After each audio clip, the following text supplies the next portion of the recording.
ఉత్సాహంగా ఉల్లాసంగా చదువు సాగాలి, గొప్ప గొప్ప ఉద్యోగాలు సాధించాలి. Vignan deemed to be university.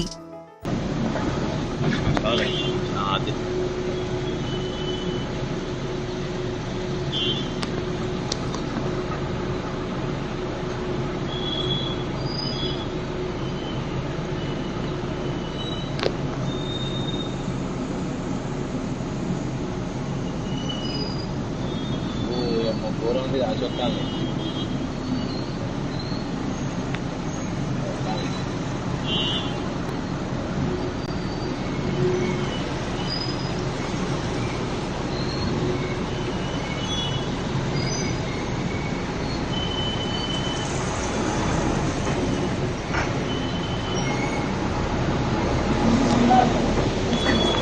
వచ్చినావా? ఓకే ఇక్కడే ఉండు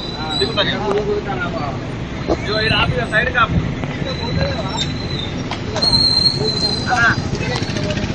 సైడ్ కాపే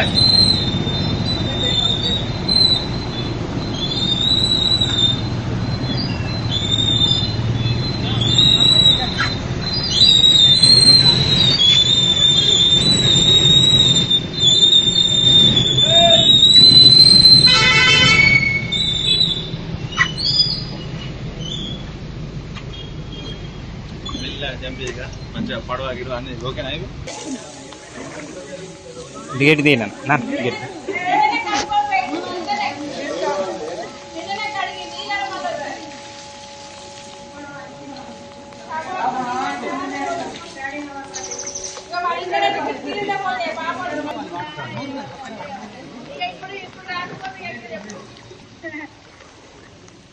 ధన్యవాదాలు గోపాల్ గారు ఏం చేసలేదు ఇట్లనే ఆగమైతాను పోతాను.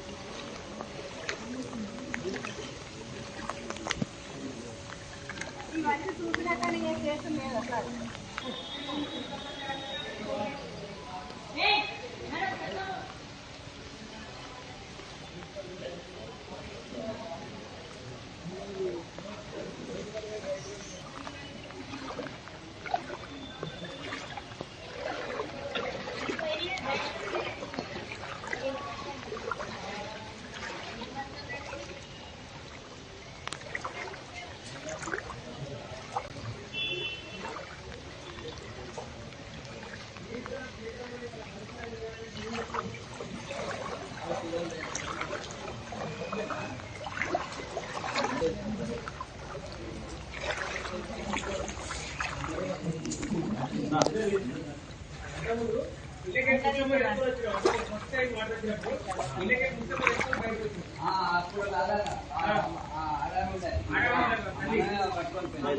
ముసలమ్మ ఇంట్లో ముసలమ్మ ఉంటే సార్ అయితే తీసుకొని వాళ్ళు ఓనర్ వాళ్ళు అందుకే పుట్టలేదు పాపం అంటే వాళ్ళు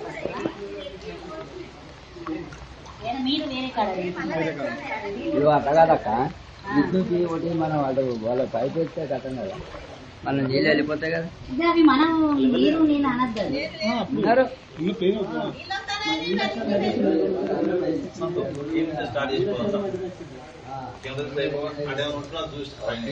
మొత్తం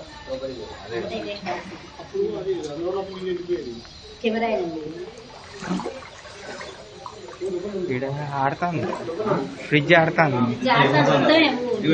పెట్టుకో.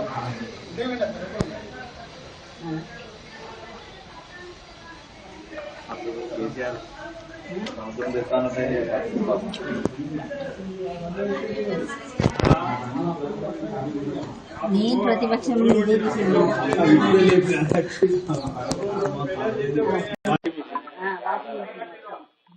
అలా తెల్లవారుజాము నుంచి ఎడతెరిపి లేకుండా కురుస్తున్న వర్షాలకు వరంగల్ ట్రై సిటీ మొత్తం కూడా వరదమయమైన పరిస్థితి. ప్రస్తుతం మనం హనుమకొండలోని అంబేద్కర్ భవన్ వైపు ఉన్నటువంటి రోడ్ పై ఉన్నాం. కొత్తగా ఈ కాలనీ అంతా కూడా నీలమయమైన పరిస్థితి. ఉదయం తెల్లవారుజామున 4:15 నుంచి 7:35 వరకు నాన్ స్టాప్ వర్షం కురవడంతో కూడా వరద నీరంతా కాలనీ లోపలికి చేరి రహదారులన్నీ కూడా నదుల్లా మారిపోయిన పరిస్థితి. పూర్తిగా హనుమకొండకు సంబంధించి గోకుల్ నగర్, టీ జంక్షన్, అదేవిధంగా Ambedkar Bhavan road, public garden గల్లీ, అదేవిధంగా వరంగల్ టౌన్ కు సంబంధించినటువంటి సంతోష్ నగర్ కాలనీ, అదేవిధంగా ఎన్టీఆర్ నగర్, పూర్తిగా నీళ్లతో చిన్న చిన్న చెరువులా మారిపోయిన పరిస్థితి కనిపిస్తోంది. ఇక ప్రధానంగా వివేకానంద కాలనీ, సాయి గణేష్ కాలనీ, మధురా నగర్, శివనగర్, ఎన్టీఆర్ నగర్ కాలనీలు ఇళ్లలోకి పూర్తిగా నీరు చేరిపోయి నిత్యావసర సరుకులన్నీ కూడా నీళ్ల పాలైన పరిస్థితి. ఇక తెల్లవారుజాము నుంచి పరిస్థితి తీవ్రతం కావడంతో అటు జిల్లా అధికార యంత్రాంగం అయితే అప్రమత్తమై పూర్తిగా అటు రెస్క్యూ టీంలను కూడా రంగంలో దించాయి. ఎక్కడికక్కడ వాటర్ లాగింగ్స్ క్లియర్ చేస్తూ నీళ్లను డైవర్ట్ చేసేందుకైతే ప్రస్తుతము వరంగల్ జీడబ్ల్యూకి సంబంధించిన అధికార యంత్రాంగం కూడా సిద్ధమైన పరిస్థితి. అసలు ఏంటి ఎప్పటి నుంచి ఈ వరద ఇట్లా వస్తుంది, ఎంతమంది మీరు ఫీల్డ్ లోపలికి వచ్చారు, అసలు ఎక్కడెక్కడ వాటర్ లాగింగ్ జరిగింది? మొత్తం 30 మంది ఉన్నాము. మన డిఎఫ్ఓ గారు శంకర్లింగం సార్ గారు పంపించారు. ఇప్పుడు మొత్తం మార్నింగ్ ఇవి ఫుల్ వాటర్ బాగుండేది, మన నడుము వరకు వచ్చినాయి, మొత్తం మళ్లించినాం వాటర్. ఇప్పుడు కొంచెం మామూలుగా క్లియర్ అయిపోతుంది. ఇప్పుడు ఇంకా కిషన్పుర ఇప్పుడు ఇవన్నీ తిరుగుతూ ఉన్నాము. 30 మంది టీము, 3 వెహికల్స్, లైఫ్ జాకెట్లు ఇవన్నీ వేసుకొని తిరుగుతూ ఉన్నాము. దాదాపుగా ఇళ్లకు కూడా వాటర్ రాకుండా సేఫ్ చేస్తున్నాము. మోర్లా పోయేటట్టు డివైడర్ పంపింగ్ చేస్తున్నాము. అంటే రేపటి వరకు కూడా ఈ వర్షాలు విపరీతం పడే అవకాశం ఉంది కదా, నిజంగా ఈ రోజు మొత్తం కూడా మీరు అందుబాటులో ఉంటారా? మేము అందుబాటులోనే ఉంటాము. 24 అవర్స్ డ్యూటీలోనే ఉంటాము. 30 మంది 24 అవర్స్ రన్నింగ్లోనే ఉంటాము. ఇమీడియట్లీ కాల్ రాగానే రెస్పాన్స్ 5 minutes లో కంట్రోల్ రూమ్ ఫోన్ చేసిన వాళ్ళకి మీకు అటాచ్ చేస్తారు. కంట్రోల్ రూమ్ మాకు మన గ్రీవెన్షియల్ నంబర్ ఉందిగా, ఆ నంబర్ కాల్ చేస్తారు. సపరేట్ మున్సిపల్ టీమ్ ఉంది, ప్లస్ మన డిఎఫ్ఓ గారికి కూడా కాల్ చేస్తారు. టీమ్ లీడర్లము మేము 4 ఉంటాము. 4 కూడా వాళ్ళు కాల్ చేస్తారు. జనాలు దాదాపుగా అందరికి తెలిసిపోయింది డిఆర్ఎఫ్ రిస్క్ టీమ్ ఉన్నది అనేది చాలా వరకు తెలిసిపోయింది. ఇమ్మీడియట్లీ వాళ్ళు కాల్ చేయగానే రెస్పాన్స్ అవుతున్నాం. ఒకవేళ మొత్తంగా ఈ వాటర్ అంతా నిండిపోయి జనాలు బయటకు రాని పరిస్థితి, ఇందులోకి నీరు వెళ్తే ఏంటి అసలు ఎట్లా వాళ్ళని సేవ్ చేస్తారు?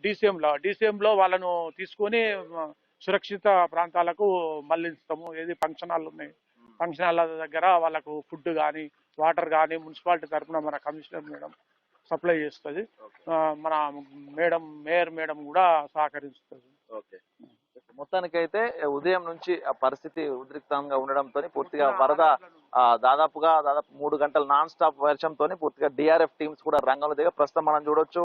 ఓ విధంగా ఎవరైనా వరదలో చిక్కున్న వారిని కాపాడేందుకు కూడా ఎప్పటికప్పుడు ఆ లైఫ్ బోట్ సాయంతో, ఆ ట్యూబ్ల సాయంతో కూడా ఇటు డిఆర్ఎఫ్ టీమ్స్ సిద్ధంగా ఉన్నాయి. అదే విధంగా అన్ని శాఖల సిబ్బంది కూడా అప్రమత్తంగా ఉండాలంటూ జిల్లా అధికారులు ఆదేశాలు జారీ చేయడంతో క్షేత్ర స్థాయి లోపల ఎక్కడికక్కడ వాటర్ లాగింగ్స్ ఉన్న ప్రదేశాల లోపల ఈ సిబ్బంది అంతా కూడా తిరుగుతూ అటు లోతట్టు ప్రాంతాల నుంచి నీళ్లను డైవర్ట్ చేసేందుకైతే ఏర్పాటు చేస్తున్నారు. ప్రస్తుతము అటు హనుమకొండకు వరంగల్ 2 నగరాలకు సంబంధించినటువంటి 12 కాలనీ లోపల పూర్తిగా జలమయం కావడంతో అక్కడి నుంచి నీళ్లను డైవర్ట్ చేస్తూ కొంత మేర లోతట్టు ప్రాంతాల ముంపు గురి కాకుండా అయితే అధికార యంత్రాంగం ప్రయత్నించారు. ప్రస్తుతం వరకు మనం చూసుకుంటే ఇప్పుడు నిన్న ఉదయం నుంచి ఈ రోజు ఉదయం 8:30 వరకు 24 గంటల లోపల అత్యధిక వర్షపాతము వరంగల్ జిల్లాలోనే నమోదైంది. వరంగల్ జిల్లాకు సంబంధించినటువంటి 3 మండలాల లోపల అటు సంగెం మండలము, అదేవిధంగా కిలావరంగల్ మండలం, వర్ధనపేట, సో ఈ 3 మండలాల లోపల 20 సెంటీమీటర్ల పైగా వర్షపాతం గత 6 గంటల్లోనే 20 సెంటీమీటర్ల పైగా వర్షపాతం నమోదు కావడంతో పూర్తిగా వరంగల్ నగరం అంతా జలమైన పరిస్థితి కనిపిస్తోంది. ఇక వచ్చే 24 గంటల పాటు కూడా ఇదే విధంగా వర్షాలు ఉంటాయంటూ వాతావరణ శాఖ చెప్పిన నేపథ్యం లోపల అధికారులంతా అప్రమత్తంగా ఉండి క్షేత్ర స్థాయి లోపల లోతట్టు ప్రాంతాల ప్రజలను తరలించేందుకు ఇప్పటికే పునరావాస కేంద్రాలను కూడా ఏర్పడేసే పరిస్థితి. ఏదేమైనా కూడా అటు కంట్రోల్ రూమ్ ను సంప్రదించాలి, అత్యవసర పరిస్థితులు వస్తాయంటూ ప్రజలందరూ సహకరించాలని చెప్తూ కూడా అధికార యంత్రాంగం పూర్తిగా ఇటు సహాయక చర్యలు అయితే మునిగిన పరిస్థితి వరంగల్ ట్రై సిటీ పరిధిలో కనిపిస్తుంది. ఇది ఇప్పటి వరకు ఉన్నటువంటి వరదలకు సంబంధించిన అప్డేట్. Over to studio.